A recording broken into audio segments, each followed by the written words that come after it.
Welcome back to another Let's Learn Electronics repair video. What we have today is an old CRT TV with a long one at the back from Samsung. According to the owner, it has just one horizontal line displayed across the middle of the screen. So we will see if we can find any defections inside and see if we can repair this one. Okay, even if we don't repair, we'll see why and hopefully we'll learn something. I'll turn it on. Okay, power is coming. See, we have just horizontal line appear on the screen, and there's some.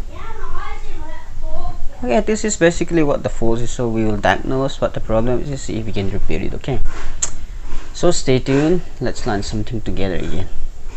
Yes, I have cleaned it up a bit and I've raised the camera on the overhead tripod. So before doing anything, it's always a good idea to see if you can find any burnt components by just looking at it. I hope to see anything. I cannot find any burnt components by looking at it, so it's now time to test things around. Okay. Yes, this is how old TVs looks like. CRT stands for cathode ray tube television because it uses cathode ray to produce light. Okay, this is a tube which produces electron beam or a cathode ray and strikes these screens and produce light.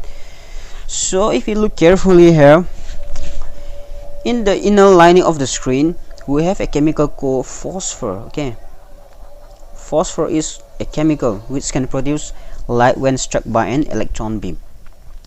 So that is what is special about phosphor. It can emit light when struck by an electron beam. It is coated in the inner lining of the screen.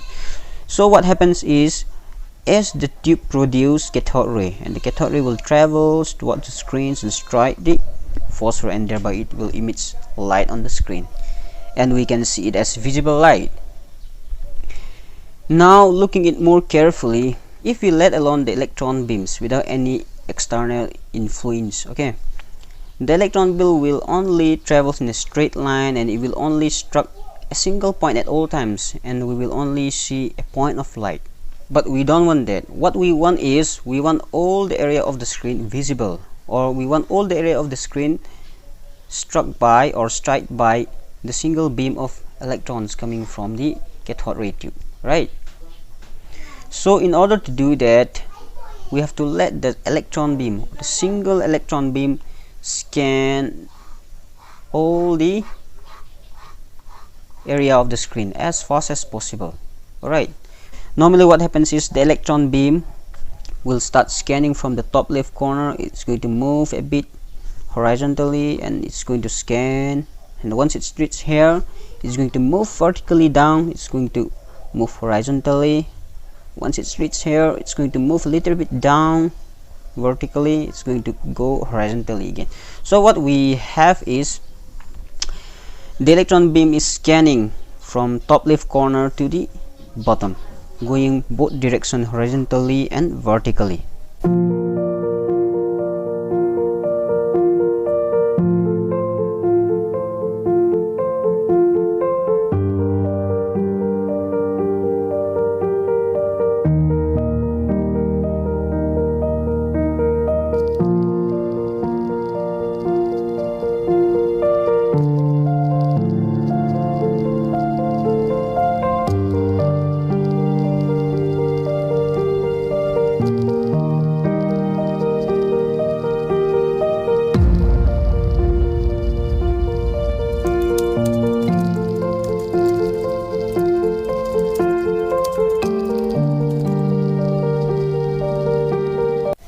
So that is controlled by the circuit board. Okay, the circuit board.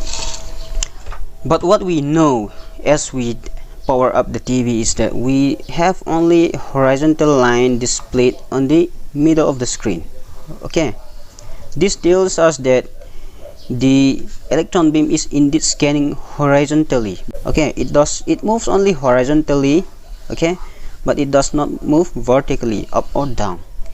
That tells us that the horizontal section is working, but the vertical section is not working anymore. That is controlled by the circuit board. So in order for CRT TV to scan, or in order for the electron beam to scan all the area of the screen, the horizontal section and the vertical section both has to function correctly. So but what we know now is we see only horizontal line and some sort of blue flickering light below the horizontal line, but as far as what we are concerned is we have horizontal line clearly visible on the screen. We know that the horizontal section is working, scanning horizontally, but we don't have more things appearing here. Okay, that means that the electron beam is not moving up or down vertically. So we know that the vertical section is 40 by looking at the screen when powered up. The reason why the horizontal line is in the middle is because, see, the cathode ray travels in straight line. Okay, there is nothing that can move down or up. Alright, so what it does is it does not bend anymore. It is going to move straight ahead and it's going to strike straight the screen. Okay, if you look at the screen, what we have is, see, this is the cathode ray tube located at the middle of the screen. It's going to strike straight ahead, and what we have is horizontal line displayed in the middle. That's the reason why we see the horizontal line displayed in the middle of the screen. Okay, so what we know is this is the vertical section that we know is faulty, and we have to troubleshoot this section right here. And how this section works is, this is the IC. Okay, I don't know the part number now, but we'll find it shortly. This is the IC that is controlling the vertical up and down movement of the electron beam. So by how it does that is, it is going to send signal to this, okay, red, green, yellow and red and blue wires, and this is connected to the coil right here. Okay, so this is a coil. What happens is, when current passes through a coil, what happens is the coil magnetizes, or it behaves like a magnet. So the electron beam that is going straight towards the screen is going to be interact with the magnetized coil. Okay, if we have signals and that magnetized coil can bend the straight moving electron beam upwards or downward, thereby it allows the vertical scanning of this screen. So what possibly could go wrong is we don't have any power going into the coil because there is no power available on this. Why no power is available on this? Because I think maybe the IC itself is defective. Okay, so we'll troubleshoot. Okay, coming back to the board, we have the overview of the board right here. Okay, so this is the power supply section. We know it is working. This is the amplifier section for sound output. This is the horizontal section, which we know is good, and what we leave is this section, which is the vertical section. Okay, this area is what we are to be focused on here, because we know vertical section is 40 and we know this is the vertical section. Now we have to start testing. Okay, alright, since we do not have any visible bonds, I have to turn it upside down. And the first rule when dealing with old circuit board is that you have to find if there is any weak solder on or not. See, we have a lot of solder, so as time passes and when things becomes old, it can get degraded and there will be no good connection. Actually, I can find some weak solder now.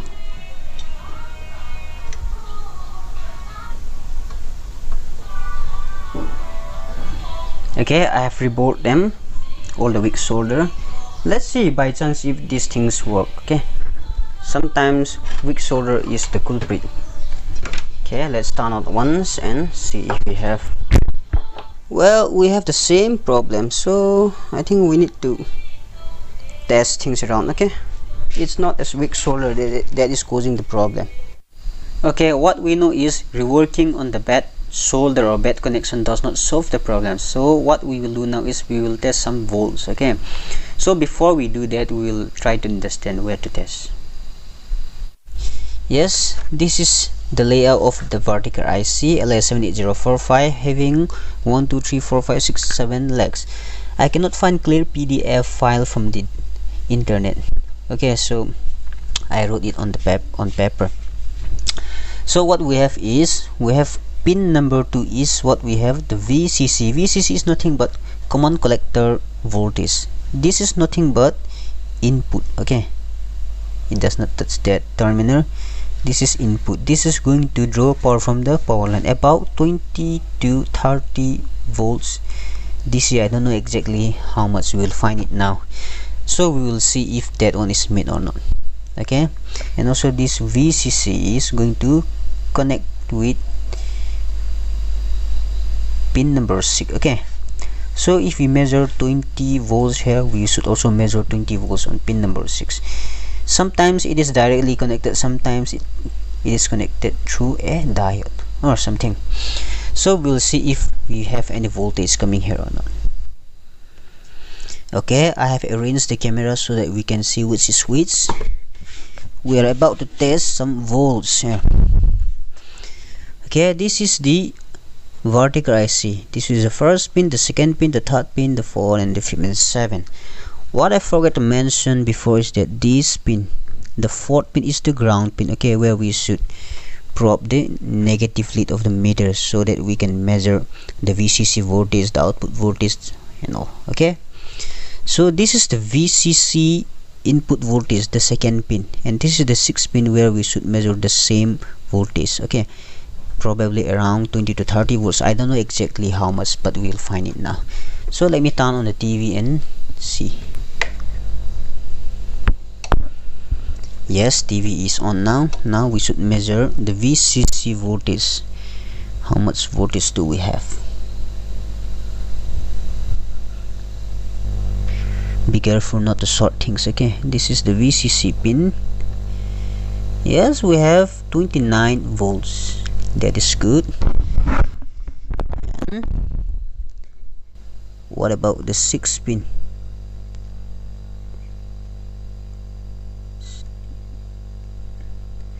Okay, 28 volts, which is also good. That means that the IC indeed is receiving power from the power supply. That means the power supply is working great. So we know input voltage are okay. Now what we should do is we have to test the output voltage. I believe you remember this vertical IC is going to send signals to two cables, yellow cables and the green cables. These two is the two cables where the signals is going to be sent by the IC. Okay, this is the yellow cable and this is the green cable. So now let us see, do we have any signal at all? Still keep the ground here.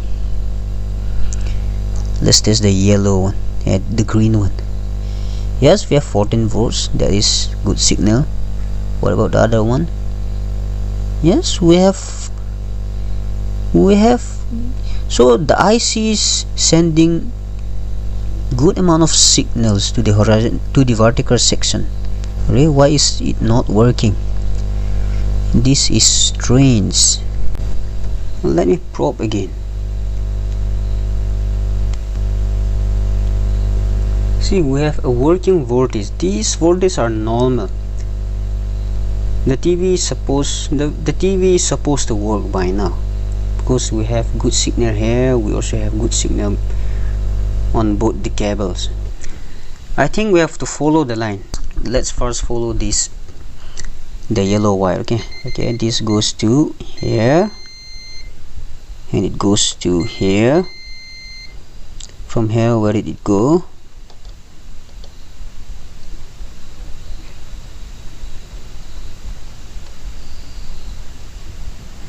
Where did it go? Where did it go? Okay, it's going here. Okay, here we have one resistor. There's one resistor across here. The resistor value is too high for the meter to detect it as short circuit, so we don't have any beep, but that's okay. Okay, so what do we have here is the yellow cable is connected to pin 1 of the IC through this resistance. Okay, now let us test the yellow wire. Okay, the yellow wire goes from here to here and from here to 8.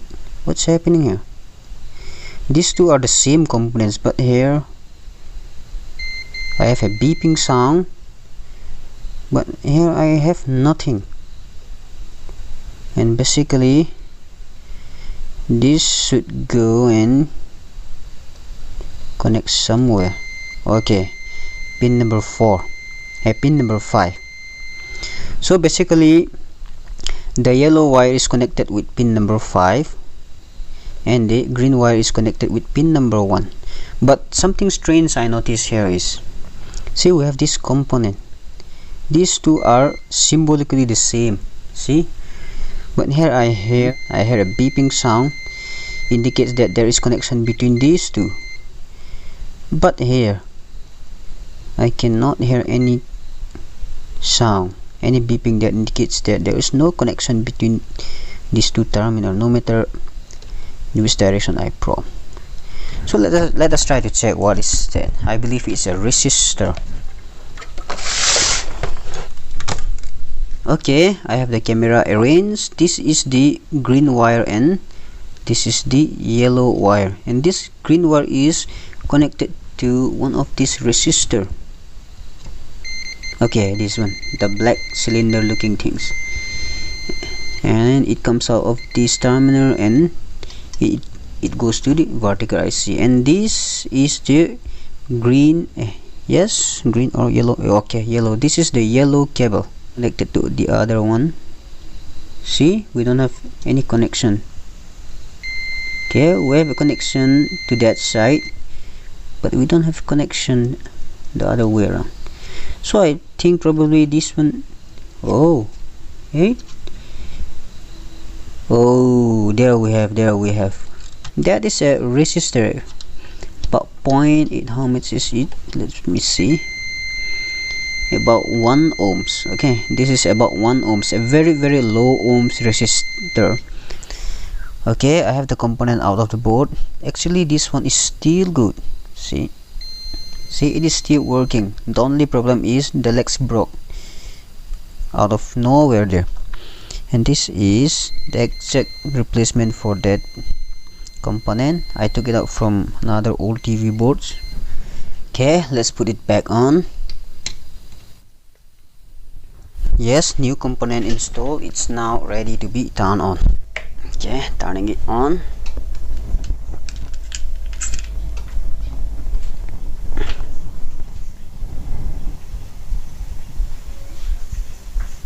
Oh, so now we have fixed the problem, but there's some strange things I noticed. See, these are some strange lines. There are a bunch of horizontal lines across the top of the screen, so we need to solve that. Okay, so I think maybe some of the capacitors leak, and that's why it's not giving the full clear blue screen.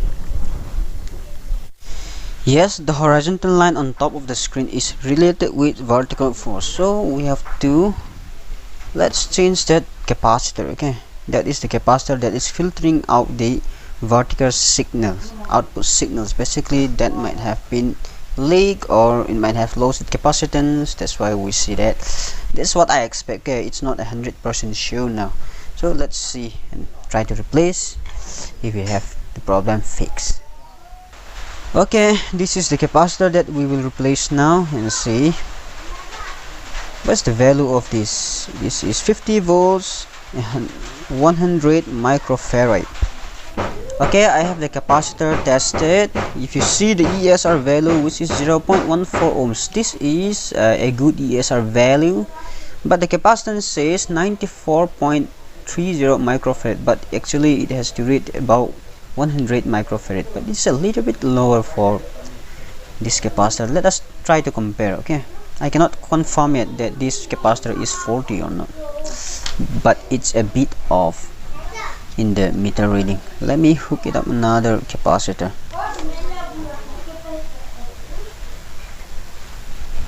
Okay, it's ready to be tested.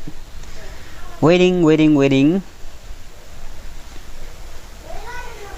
Okay, here it actually says, see, the ESR value, which is 0.25, which is also a good ESR value.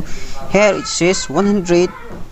Yes, This capacitor is also 100 microfarad, and here it says 100 microfarad. So I think that is the culprit. I cannot confirm yet. Now we'll try to find. Okay, let us install this one. Yes, I have installed the capacitor. Everything is hooked up now, so it's ready to be turned on. Let's see if we have the problem fixed or not. Bang! Waiting for the screen.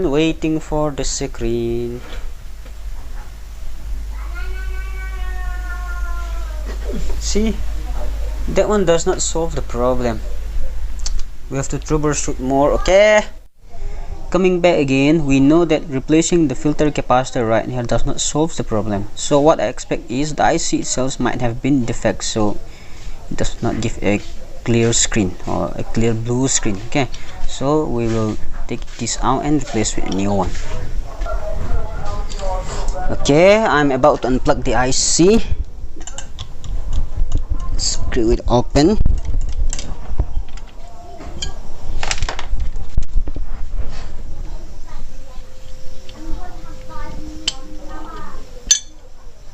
Okay, out it pops,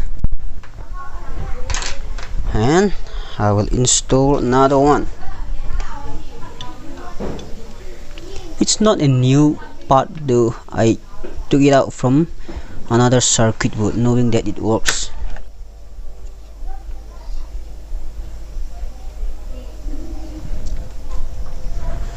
Okay, done with the soldering. Now let's have a look at it. See. Why is it not working? Oh, horizontal line has been disappeared now, so this TV is fixed. I'll keep everything back to order and blah. Okay.